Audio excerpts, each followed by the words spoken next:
सबसे पहले तो आज आईओ साहब नहीं आए थे, तो उसकी वजह से केस चल नहीं सका। हम बाकायदगी से आ रहे हैं तारीख़ पर और हमारी हाज़िरियाँ भी पूरी हैं और केस शुरू होने का नाम ही नहीं ले रहा। तो मैं समझता हूँ कि ये भी ज़ाहिर है कि इंसाफ के तकाज़े बुरी तरह से मुतासर हो रहे हैं और अब कितनी पेशियाँ पता नहीं और भुगतनी पड़ेंगी, तब कहीं जाके ये मालूम होगा कि ऊँट किस करवट बैठ रहा है। पहली बात तो ये हुकूमत को नज़र सानी करनी चाहिए कि 23 अगस्त के हमारे इक़दाम के बाद ये 22 अगस्त वाला मुकदमा हम लोगों पर कायम रहना जायज़ है या नाजायज़ है। पहली बात तो ये, और अब इसकी तारीख़ हो गई है 26 जनवरी। दूसरा, अली रज़ा आब्दी शहीद भाई के कातिल, साजिश और साजिशी अब तक लापता हैं और हमें कोई अंदिया नहीं मिला कि उनका कोई सुराग मिला है या नहीं मिला है। हम उनके अहले खाना को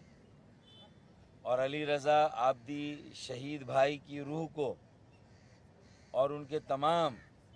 चाहने वालों को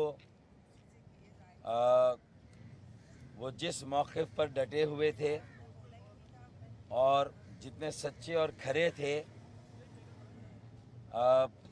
हम ये अहद करते हैं कि हम उस वक्त तक खामोश नहीं बैठेंगे जब तक अली रज़ा आब्दी शहीद भाई के कातिल गिरफ़्तार ना हो, साजिश और साजिशी बेनकाब ना हो और उन्हें करार वाक़ई सज़ा ना मिल जाए। हम एहतजाज का सिलसिला भी जारी रखेंगे और हमारा ये मुतालबा होगा कि उनके कातिलों को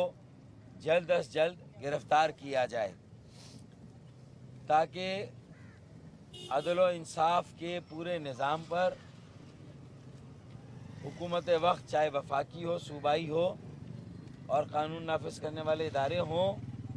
उनका एतबार लोगों पर कायम हो।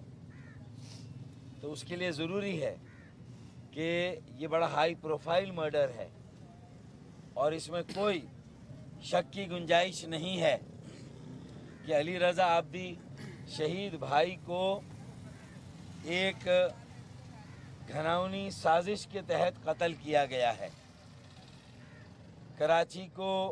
बदअमनी में झोंकने के लिए